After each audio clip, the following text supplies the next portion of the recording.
So we continue our quest in the book of Judges, and we've come to the final week. Last week, we looked at the crisis of Israel's faith expressed through the idolatry of Micah.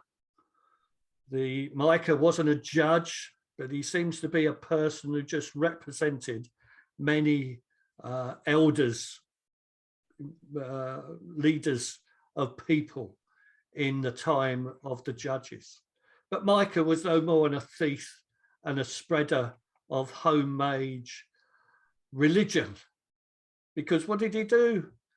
He employed his own priest and built his own shrine to worship idols, and using a priest who was dedicated to the worship of Yahweh into his house as a private thing, really, believing that by doing that, God would have favor on him.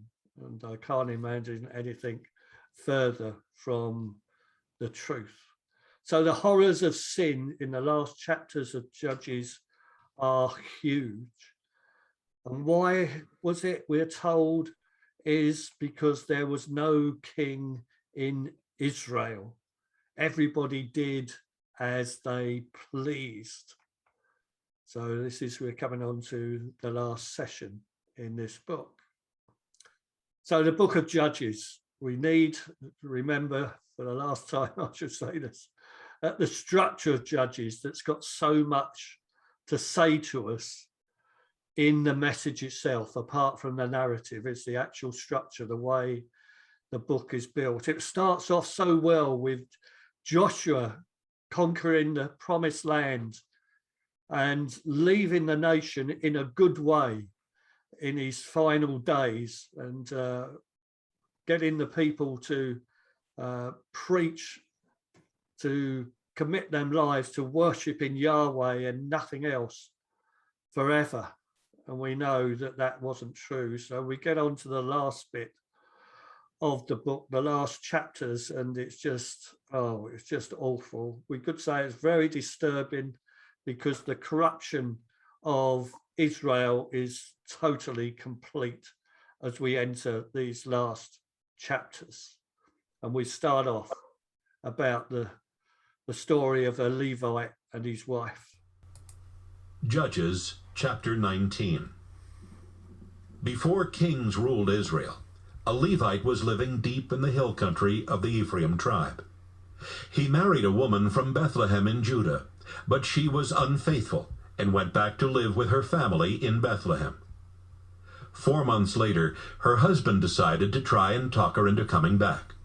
So he went to Bethlehem, taking along a servant and 2 donkeys. He talked with his wife, and she invited him into their family's home. Her father was glad to see him and did not want him to leave. So the man stayed 3 days, eating and drinking with his father-in-law.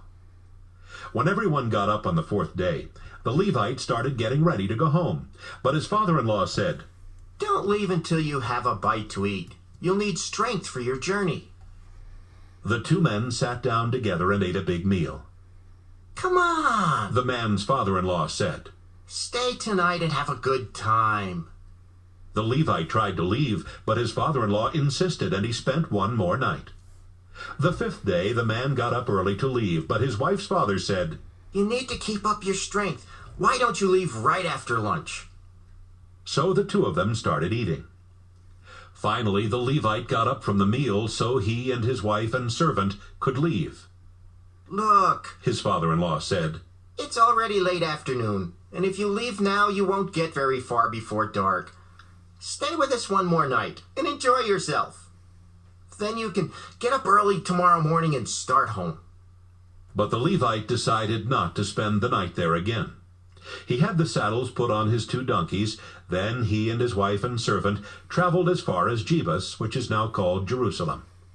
It was beginning to get dark, and the man's servant said, "Let's stop and spend the night in this town where the Jebusites live."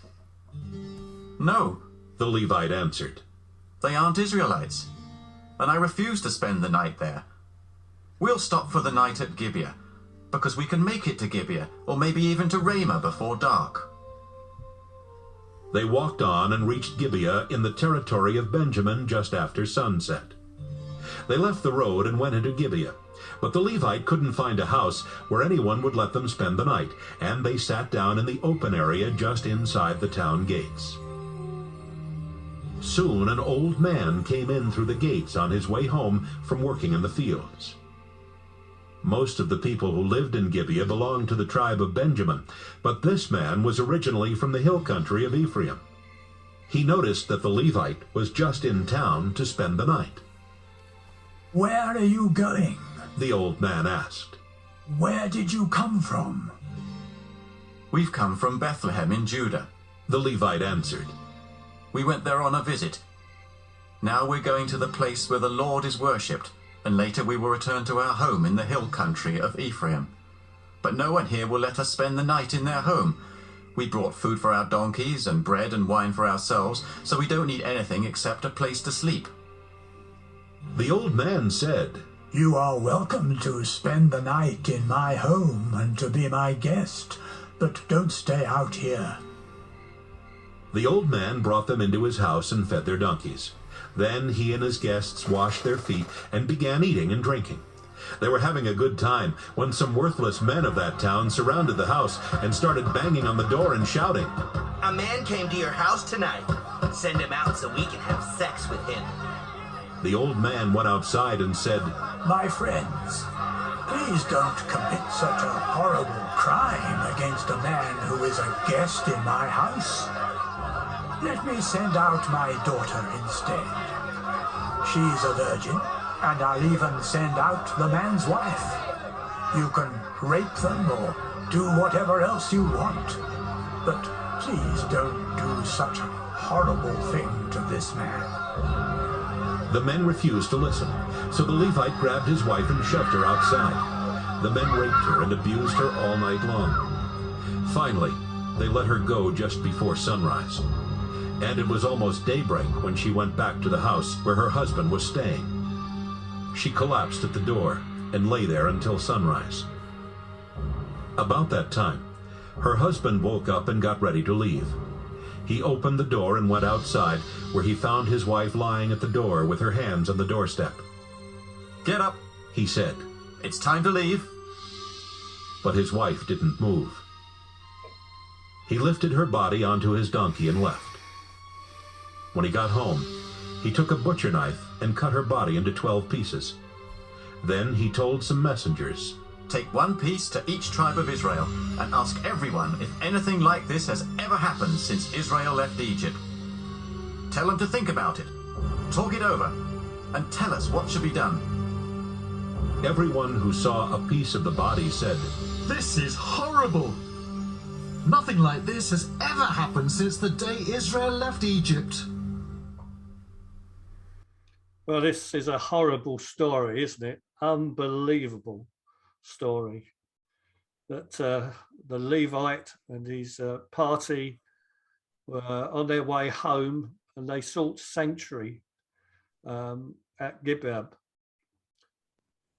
Now, it was custom, of course, they didn't have hotels and what else, travel lodges in those days. And if visitors were coming through on the way of the journey, the people of the village or town often put up visitors in their houses, somewhere safe for them to sleep. The hospitality was good in Israel, or should have been. That was how it worked in those days. Instead, as this Levite was being entertained by not a member of Gibeah himself, he was a man from Ephraim, we're told. So he wasn't a citizen of this village, but from somewhere else. And it was him eventually who offered his hospitality. And then the crowd came out and demanded that they throw the Levite out so they could have sex with him. I mean, this is utterly unbelievable, wasn't it? The old man offered his daughter, who was still a virgin, They weren't satisfied with that. They still wanted the Levite, but in the end, the Levite threw his own wife out the door and then bolted the door. I mean, what cowards these two men were, not to stand up to protect their families, protect their wives and daughters.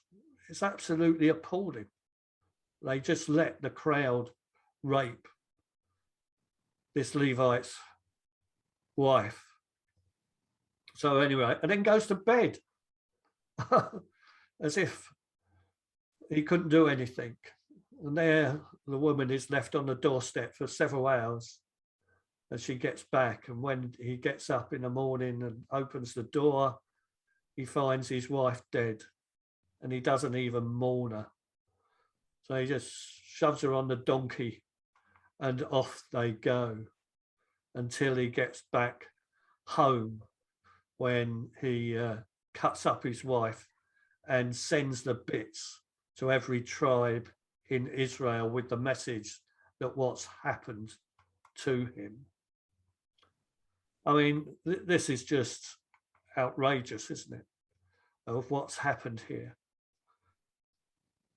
And when these body parts arrive at these different tribe locations, everybody's absolutely outraged at such behavior from a tribe in Israel, from a group, a town, an Israelite town of the tribe of Benjamin. But it seems that everybody's outraged, but they're not outraged about the death of the woman. The woman is not even named. But the Levite has been affronted. He's been violated, although not actually physically violated, and he demands action from the Israelites. And so they accept his message, and the Israelite goes to war. And many thousands of men die in the pursuing battle. The other strange thing about this story is its parallels with Genesis 19, the story of Lot and Sodom, when the angels came to visit him. You remember this story?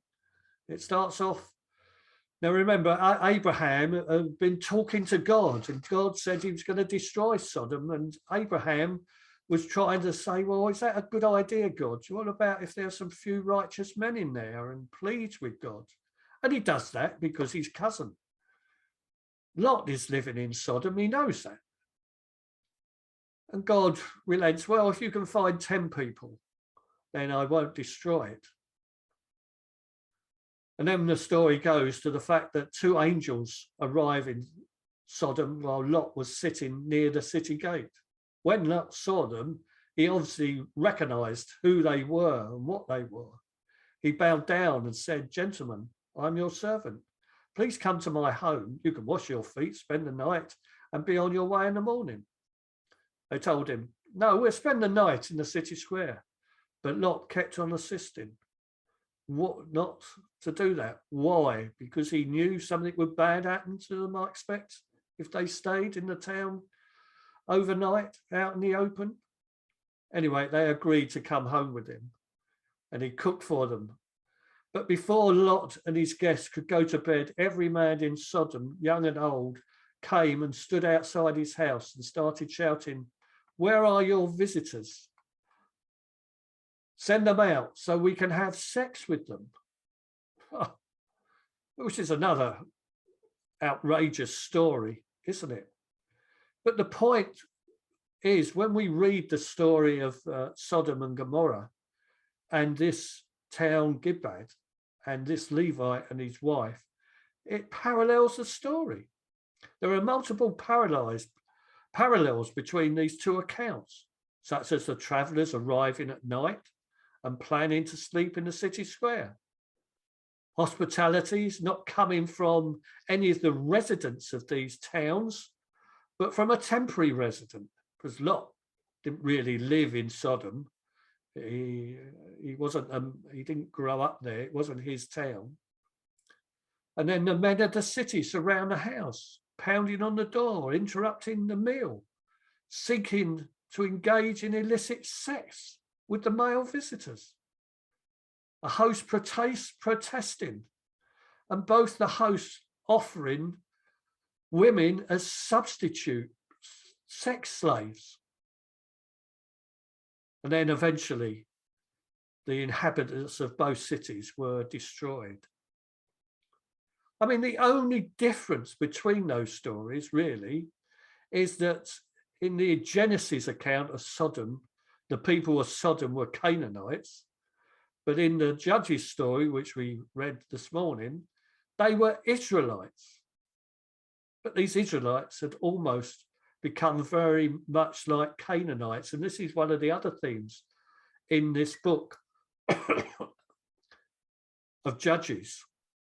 The author keeps on referring to the fact that, or implying that the people of Israel are becoming like Canaanites. They're not living as Israelites should do.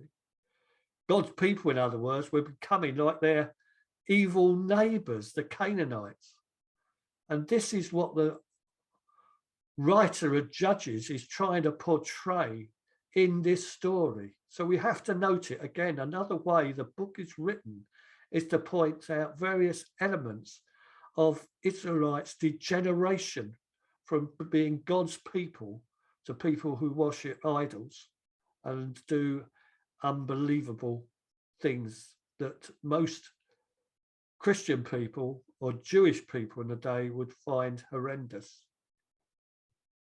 Well, we haven't got time to read through all the rest of the chapters, but I'm going to summarize the next bits. So the tribes of Israel receive these body parts, and they all agree to meet at Mizpah, which is a town in Israel, and 400,000 men come to this town and have a meeting, believe that the town of Gibeah needs to be punished for this horrendous time.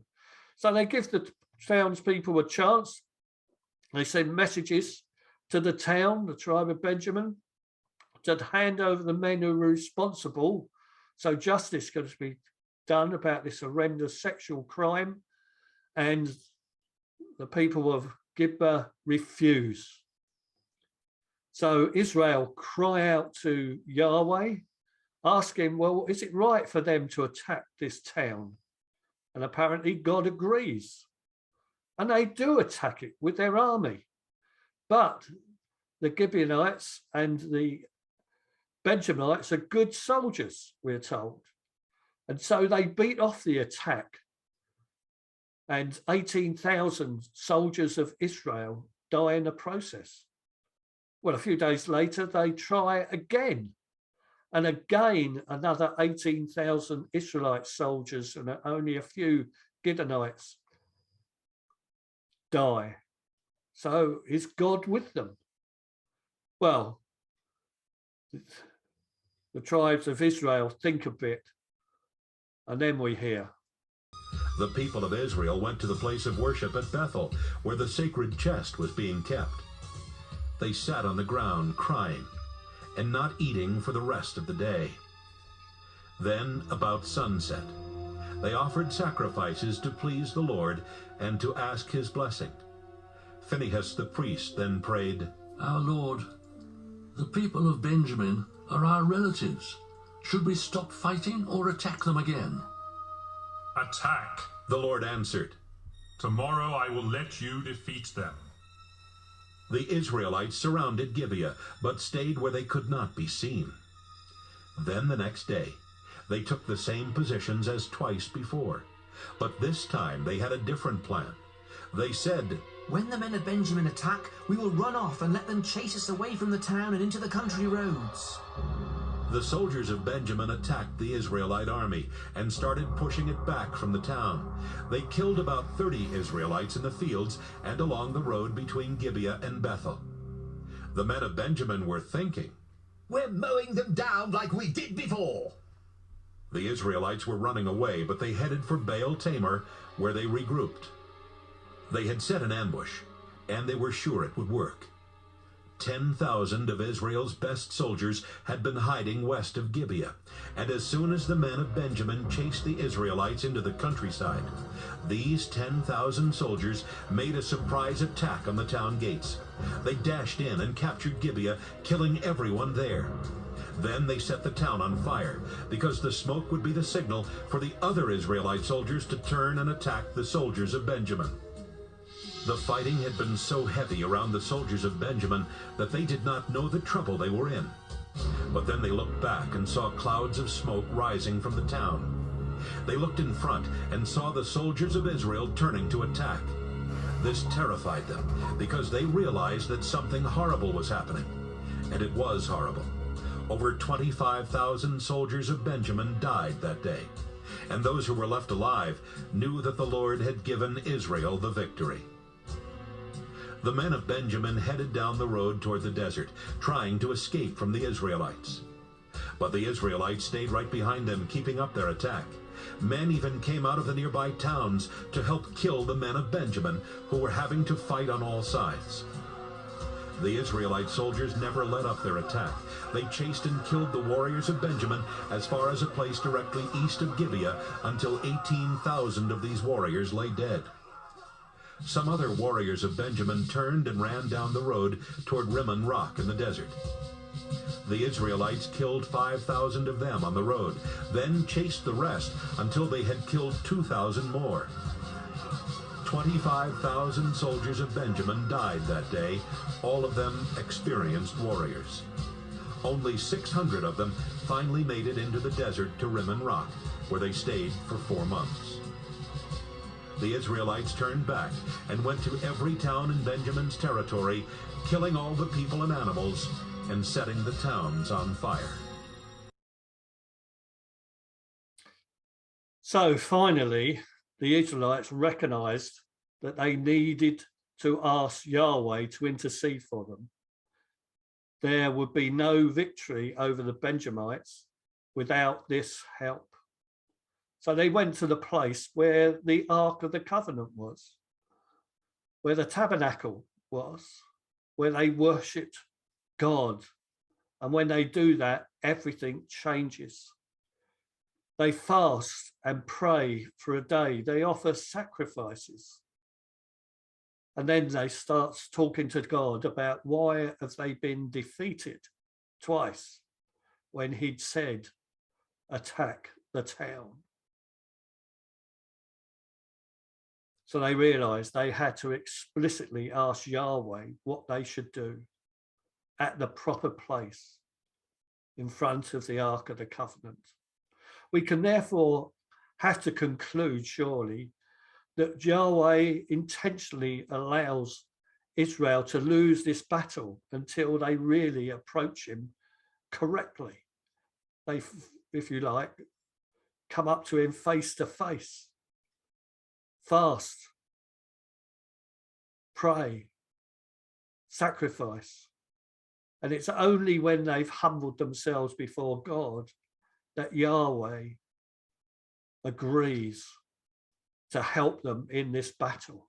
Yes, what they're doing is right, but it's only when Israel humbles itself and appeals to Yahweh do the goals of Israel and Yahweh briefly coincide.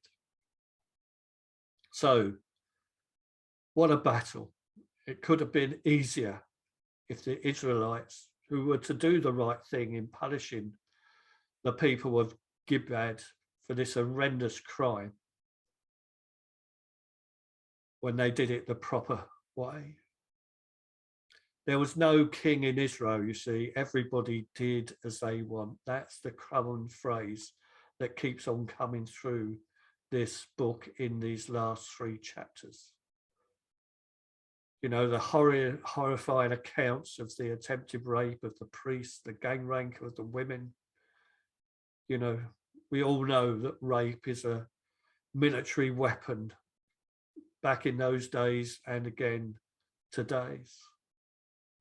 But the chapter, the writer keeps on beginning these events by saying, in those days when there was no king,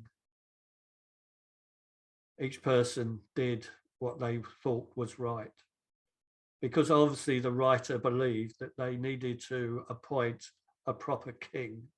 So in these final chapters, the narrator's case is a need for a monarchy, and that's what he's tried to write as he writes the history of this period. This history, by the way, is, we think, about 300 years long, the period of the judges from Joshua's death until Samuel comes. We're not absolutely sure, but it's around that time when Israel just falls away from God. Who would have believed it? Within 300 years of being given a good land, that the Israelites fall away.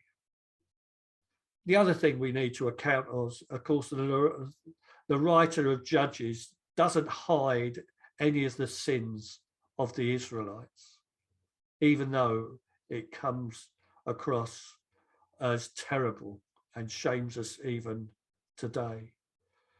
But as the Israelites walked away from God, they also walked away from the common decency and basic humanity of how humans should be there.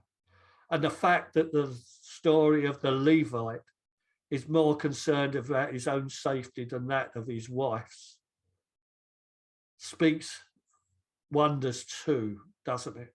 That we need to recognize. Of course, there's one other thing that comes out of this, the after problems of the battles. After the battle, the Israelites regret the vows and the promises they made.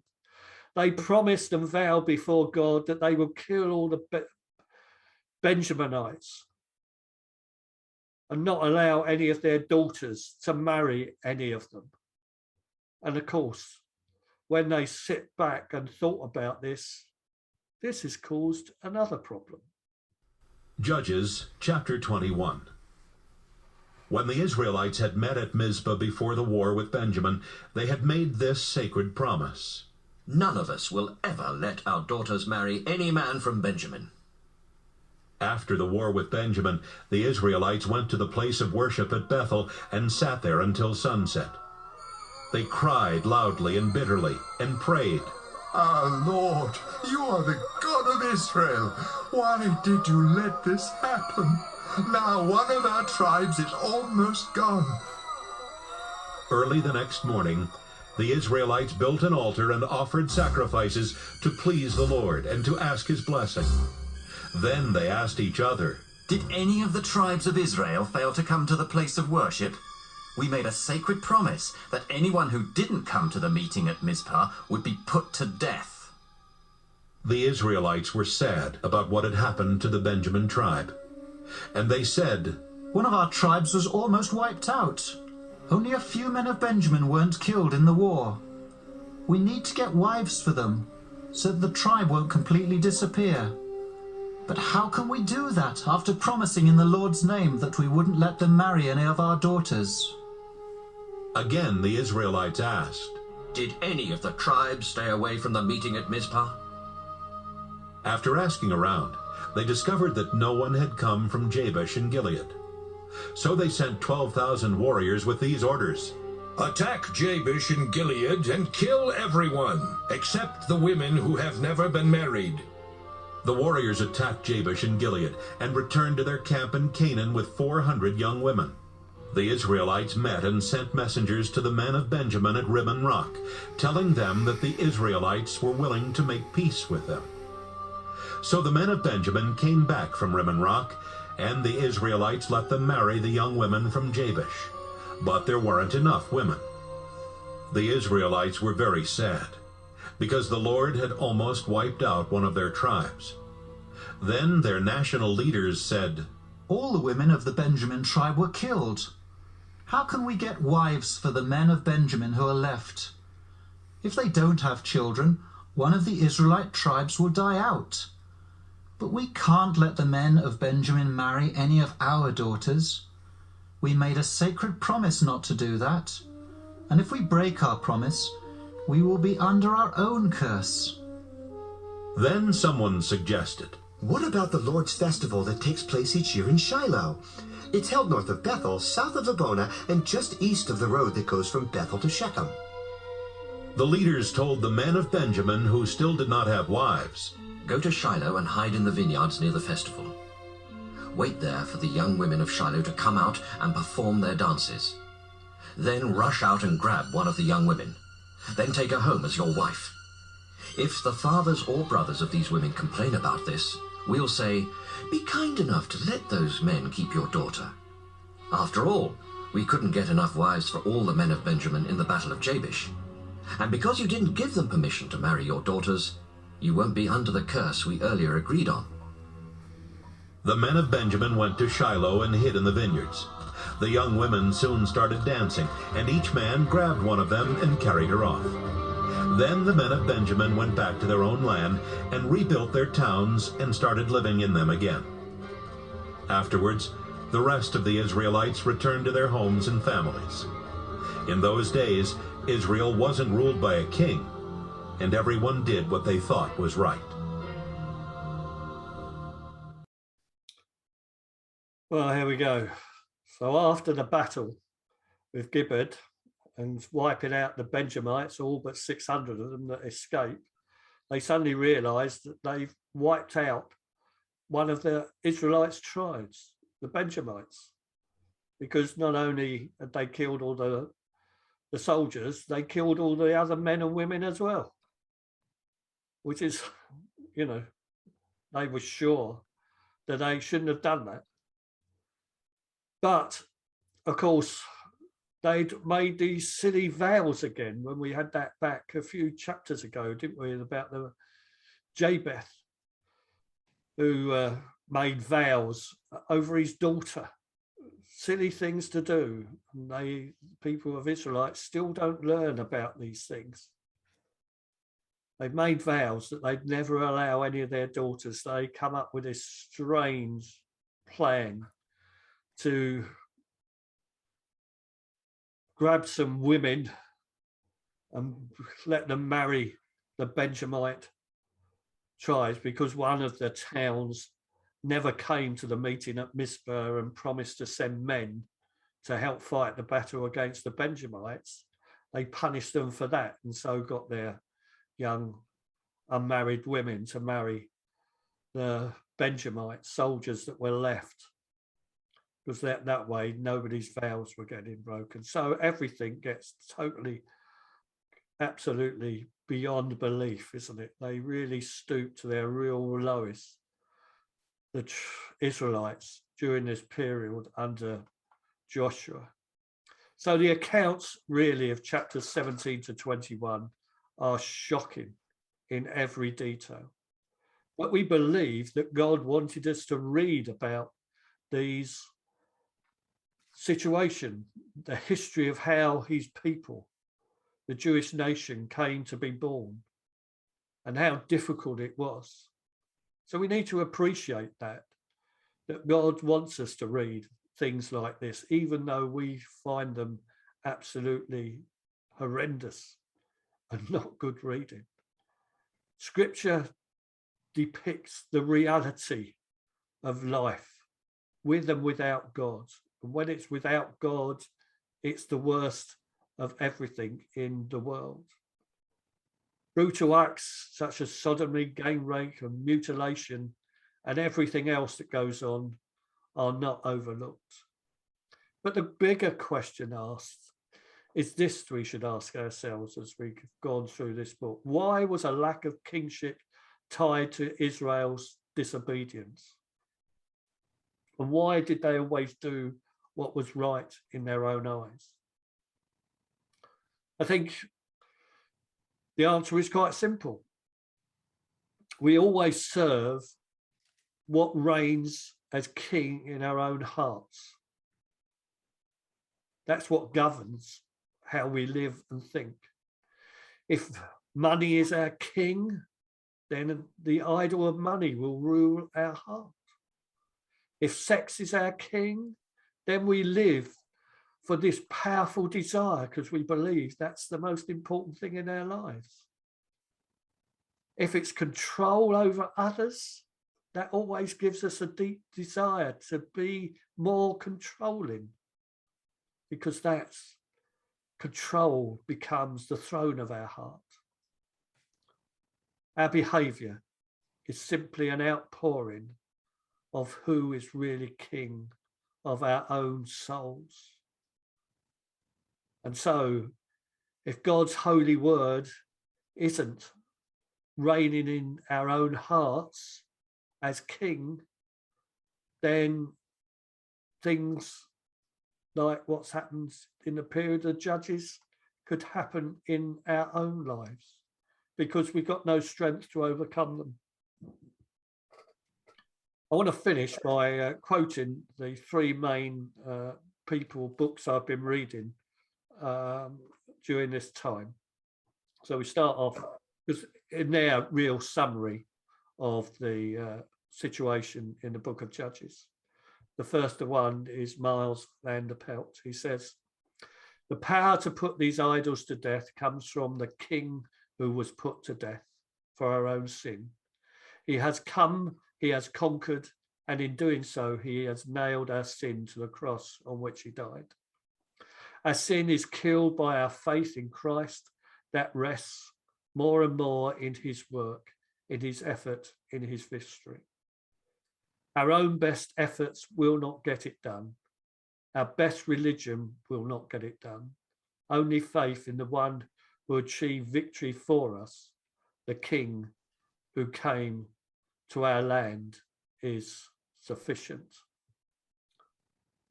And Isabel de Campo. The book of Judges is a sacred witness about the oppression suffered by men, women, and children when God's covenant of love is ignored. It helps us to protest oppression today. The horror of the stories found in the book of Judges helps us to resist the patriarchal mindset, precisely because the book of Judges exposes its flaws. And with two very outstanding commentators, Daniel Block and Lawson Younger, who've put this bit together, says this: "No book in the Old Testament offers the modern church as telling a mirror as this book. From the jealousies of the Ephraimites to the religious pragmatism of the Danites, from the paganism of Gideon to the self-centeredness of Samson, and from the unmanliness of Barak to the violence against women by the men of Gibeah. All the marks of Canaanite degeneracy are evident in the church and its leaders today. This book is a wake-up call for the church, moribund in its own self-pursuits."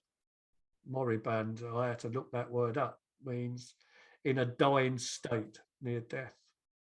"Instead of heeding the call of truly godly leaders and letting Jesus Christ be Lord of the church, everywhere congregations and their leaders do what is right in their own eyes." That's quite a telling thought from two outstanding and established commentators, don't you think? But I think we need to compare that with what happens later on with King David. What a contrast to the thinking of King David from the period of the Judges. David loves God, the God who's always rescuing him from trouble. When David gets into trouble, he asks God, and God rescues him. And he gives thanks for it. He remembers that God's got the power to rescue him from difficulties of life, and he gives thanks. He tells everybody, he bears witness in his testimonies of how God's rescued him from danger and has enabled him to change his outlook on life. David has a clear sense of purpose why God rescued him, because God loved him. And so David spends much of his life praising God, who's the God who rescues us. And of course, he still continues to rescue us today because he loves and saves us.